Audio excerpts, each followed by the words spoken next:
نے بتا دیا ایمان والے کون ہیں.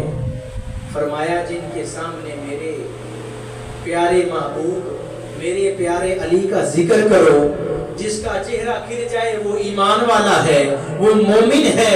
جس کا چہرہ بگڑ جائے وہ منافق ہے. پتا چلا ایمان والا وہ ہے جس کے سینے میں 5 تن پاک کا عشق ملزم ہے، اور جو ایمان والا ہے وہی رب تعالیٰ کے محبوب پر درود و سلام پڑھ سکتا ہے.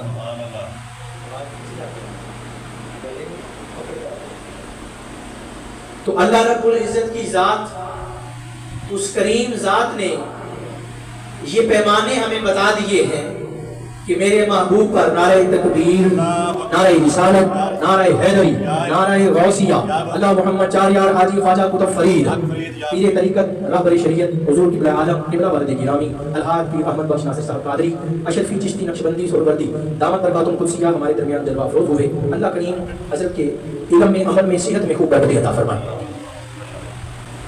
تو کریم رب تعالیٰ کی ذات نے اتنا فضل فرمایا، اب رب تعالیٰ ہمارے درود و سلام پڑھنے میں اپنی ذات کو شریک کر رہا ہے. یہ اتنا بڑا عمل ہے. باقی ساری عبادتیں رب تعالیٰ نے بندوں کے لیے، جنات کے لیے، ملائکہ کے لیے، لیکن جہاں محبوب کا ذکر آیا فرمایا تم بھی کرو میں رب بھی شامل ہوں. تو آؤ مل کر اس کریم کی بارگاہ میں درود و سلام کے نذرانے پڑھیں کہ یہی درود پڑھ کر ابو بکر صدیق اکبر کی اوج کو، معراج کو پہنچ گئے، کہ یہی درود پڑھ کر عمر فاروق اعظم بن گئے، اور یہی درود پڑھ کے عثمان غنی ذی النورین بن گئے، اور یہی درود پڑھ کے مولا مرتضیٰ شیر خدا بن گئے. یہی درود پڑھ کے بلال حبشی کو رب تعالیٰ کی ذات نے وہ عزتیں بخشی ہے. خدا کی قسم یہی درود نے سلیمان فارسی کو وہ اوج کمال عطا فرمایا، اور یہی درود پڑھ کر حضرت بلال حبشی کے ساتھیوں نے اور آپ کے چاہنے والوں نے وہ منزلیں، وہ مقام، وہ ایسے اوج و معراج کی وہ منازل کو طے کیا ہے. خدا کی قسم آج کے اس دور کے اندر اگر ہم مصلی پر بیٹھ جائیں گا وضو ہو کر، منہ تھوڑا سا ہم کعبے سے ترچھا کر کے ذرا داہنی طرف، جو رخ سیدھا مسجد نبوی کی طرف ہوتا ہے، جو عشاق کا قبلہ ہے، جو عاشقوں کا قبلہ ہے، جہاں قبلے کا قبلہ بھی جھکتا ہے، جہاں کعبے کا کعبہ بھی جھکتا ہے، اس رخ انور کی طرف جب ہم اپنے رخ کو موڑ لیں گے پھر وہ ساری کائنات کا رخ ہماری طرف موڑ دے گا. جب ہم اپنا رخ ادھر کر لیں گے تو خدا کی قسم پھر ساری کائنات کی ساری عزتیں، ساری عظمتیں، ساری رفعتیں، ان کا رخ ہماری طرف ہو جائے گا. پھر اللہ کریم ہمارے درجات کو وہ اوج کمال عطا فرما دے گا. تو آئیں مل کر ہم درود و سلام پڑھیں. الصلاۃ والسلام علیکہ یا سیدی یا رسول اللہ، وسلم علیکہ یا سیدی یا حبیب اللہ. زلف دیکھی ہے کہ نظروں نے گھٹا دیکھی ہے،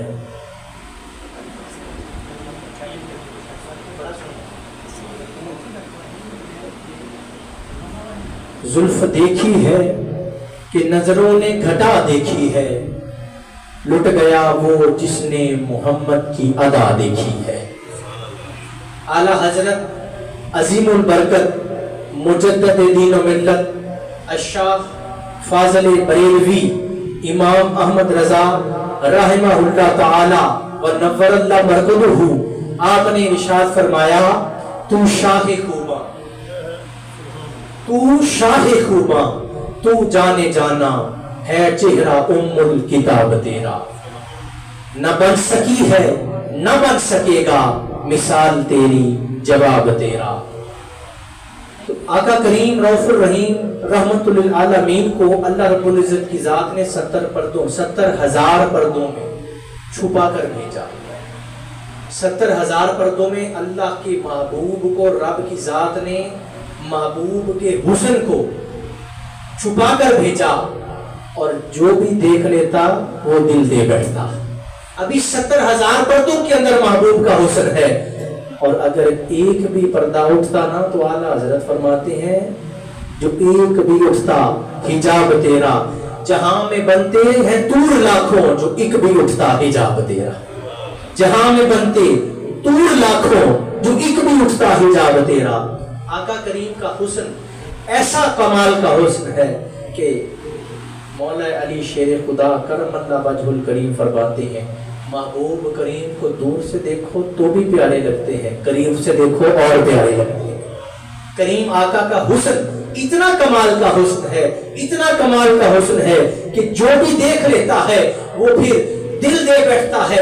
ایک اتنا حسین و جمیل نوجوان، اتنا خوشبودار، اتنا خوش لباس، اتنا خوش اخلاق، جناب حضرت مصعب بن عمیر رضی اللہ تعالی عنہ، اتنا عظیم با کمال شخصیت کا مالک نوجوان جب کریم کو دیکھا نا تو دل دے بیٹھے، دل دے بیٹھے، پھر محبوب کے قدموں پر نثار ہو گئے۔ آپ کا عالم یہ تھا کہ انتہائی حسین و جمیل تھے، انتہائی خوش لباس تھے، بہت اعلیٰ قسم کی خوشبو لگایا کرتے تھے۔ جب محبوب کو دل دے دیا نا تو پھر کسی قسم کی ہوش ہی نہیں رہی، پھر محبوب کو دیکھا تو پھر محبوب کے ہی ہو کر رہ گئے۔ پھر عالم یہ تھا کہ جب شہادت کا جام نوش کیا تو آپ کے جسم پر ڈالنے کے لیے کفن بھی موجود نہیں تھا، جو چادر موجود تھی وہ اتنی چھوٹی تھی کہ اگر سر کی طرف کھینچتے تو پاؤں ننگے ہوتے، اگر پاؤں کی طرف کھینچتے تو سر ننگا ہوتا۔ تو کریم آقا نے فرمایا سر کو ڈھانپ دو اور پاؤں پر گھاس ڈال دو۔ یہ عشق کرتا ہے اپنی مرضی دے کم، نہ راہ ویکھدا نہ کھرا ویکھدا، یہ جھک جاندا ہے عاشق دے ول، نہ کعبہ ویکھدا نہ کربلا ویکھدا۔